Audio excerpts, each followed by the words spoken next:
Session, we're going to talk about land uses, we're going to talk about subdivisions, we're going to talk about different types of housing. I think it's going to be fun information for you to know, and it's going to be necessary information when you take your examination. So if you're ready, I am. Let's get rolling. First off, we want to talk a little bit about eminent domain. But before I talk about eminent domain, I want to give you help that should help you on your test. It's an acronym that'll help you remember this.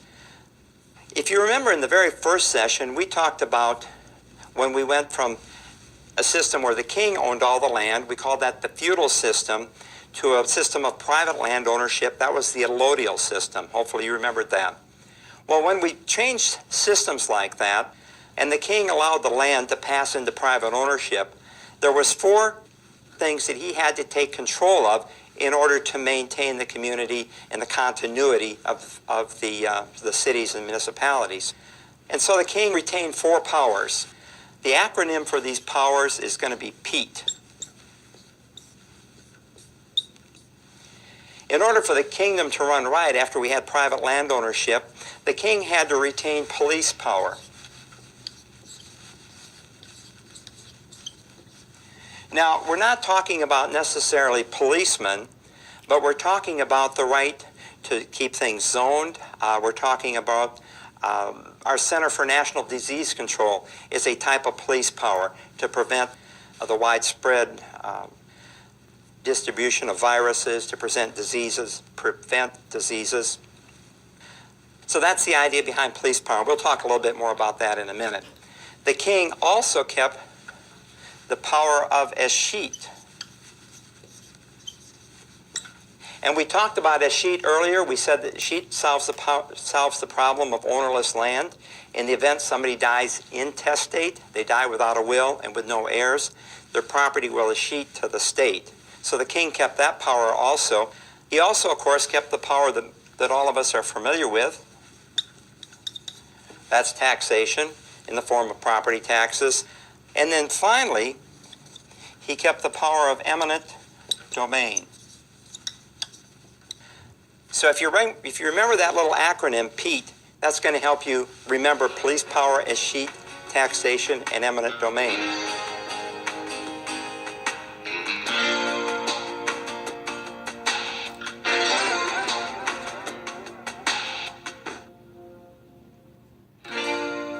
Now, eminent domain is the power of the government to take private property for public use after paying just compensation to the owner. In other words, the government just can't come in and take your property away from you and not pay for it. And of course, they're going to use eminent domain when they want to build a road, a hospital, maybe a public school. The idea behind it is to take private property for public good. That's eminent domain. Now, secondly, we'll talk again about that police power. Power of the state to enact laws within constitutional limits to promote the order, safety, health, morals, and general welfare of our society. So police power involves more than just fighting crime. It also involves zoning. It involves health and safety rules. You could say OSHA would fall under the police power that the government has retained. Now, zoning is one of those police powers, the regulation of structures and uses of property within selected districts. And municipalities, so I should say states, have passed laws called enabling acts that allow municipalities and cities, and in some states, counties, to practice zoning and to control what is built in what area of the town. An adjunct to that is the building codes that we'll talk about in a minute, of how even those buildings are going to be built. So not only what building is going to be built in that area, but how it's going to be built. Let's talk a little more about zoning, though. Some terms you should know here. Spot zoning allows for a non-conforming use of property in order to provide a needed service to the residents of an area, such as a small grocery store. Now, in the case of spot zoning, what you might see, for example,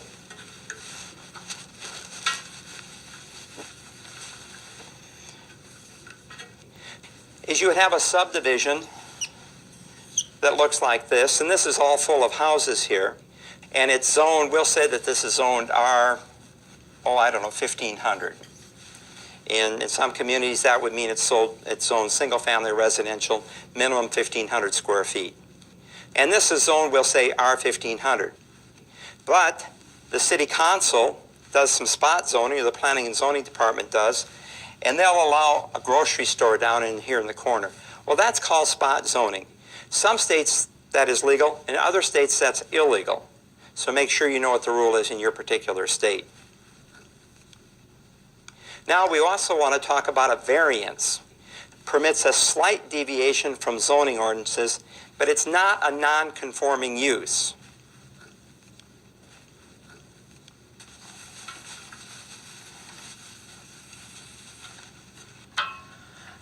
In the town where I live, I sit on the zoning board of adjustment, and so we get variance requests all the time. Recently we had a fellow come in, and his request was this. He wanted to put an addition on his property. Now, in the subdivision that he was in, the zoning ordinance said this, that he could only cover 30% of his land with a building. For example, if he had a 12,000 square foot lot, he could only put a 3,600 square foot building on that property. That would include the house and the garage. Well, he came in and he wanted to put an addition on his house, and he wanted to cover 32%. Because he was already at the 30% when he built his first home, and he wanted to put an addition on there and cover a little bit more of the land. Well, as it is, he had about 2 acres, and we took a look at that, and we said, well, that 2% is not going to impact the neighborhood, and that's going to be fine. So we granted him that variance. I'm familiar with another community in my area, and they have a sign law. And their sign law says that if you're going to put a sign in front of your commercial property, it has to be a monument sign. So, if you're familiar with monument signs, they sit right on the ground. Looks kind of like that. And this particular community said that their monument signs couldn't be bigger than, say, 7 feet by 4 feet. And I don't remember the numbers exactly, but that's pretty close. Well, there was a convenience store that wanted to build in that community, and they were used to monument signs. They had a bunch of standard size monument signs in their warehouse, but their monument signs were 7 feet 2 inches by 4 feet 3 inches. So they were a little bit bigger than this community allowed. Well, they went before the Zoning Board of Adjustment and they asked for a variance. And this town, being the town that they are, they turned them down. They wouldn't give them that variance to put a little bit larger monument sign there. But that's the idea behind a variance, okay? Now, I said we're going to talk more about non-conforming use. Non-conforming use says this: utilization not in compliance with the zoning ordinance. It may be grandfathered in when a new ordinance is enacted. Let me give you an example of this. This is in the same community that has the monument sign law. And in this particular community, it was, it's grown over the last 20 years from about 1,200 people to 40,000 people. So in the 1980s, they did a comprehensive land use plan in the community and just rezoned the entire town. But back when it was first being developed in the late 50s, early 60s, this had occurred. There was a road kind of coming into town like this. This is north up here, okay? There was another road that came off like so, and then coming across this would have been the south end of town, there was a railroad track. And some developer in the late 50s, early 60s had built 2 cul-de-sacs of homes right here. And there was, of course, homes all the way around. I'm not going to bother to draw them. Now, notice these homes were right against the railroad track. Well, when the city fathers looked at this in the 1980s and they did a comprehensive land use plan, they decided they didn't want residential usage down here. They wanted it to be something else. And they rezoned this light industrial.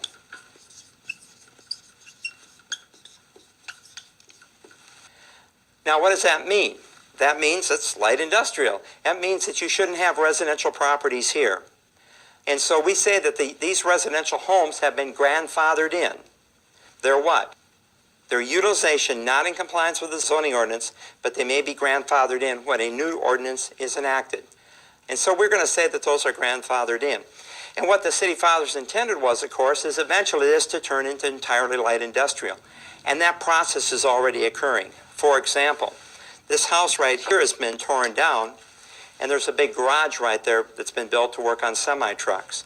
This particular house that sits right here has been converted to an insurance office. So you can see the usage is already changing, and of course both those usages are allowed in something that's zoned light industrial. And over time this whole area will again become industrial, and then the residential properties are going to be back actually north of this and to the east of this particular property. So that's what we're talking about. We're talking about a grandfathered use. Now, we can talk about other types of zonings. For example, we could talk about agricultural. We could talk about commercial zoning. You could have 4 units or high density dwelling. We've got some apartment buildings here, as well as probably some high-rise condominiums. I think I can see some office buildings in the distance there. Interestingly enough, when you talk about those office buildings, and this is just kind of a factoid for you if you would, is office buildings are low-rise, high-rise, or mid-rise. Low-rise, mid-rise, or high-rise. And the way that they're named is they're named by the types of elevators that are in them. For example, if you have a low-rise office building, you put in a hydraulic elevator. To do a mid-rise, you have to put in an electric elevator, which costs a whole lot more money. And if you do high-rise, you have to put in a high-speed electric. And so that's the way the architects will distinguish between the 3 different types of office buildings. Here we have a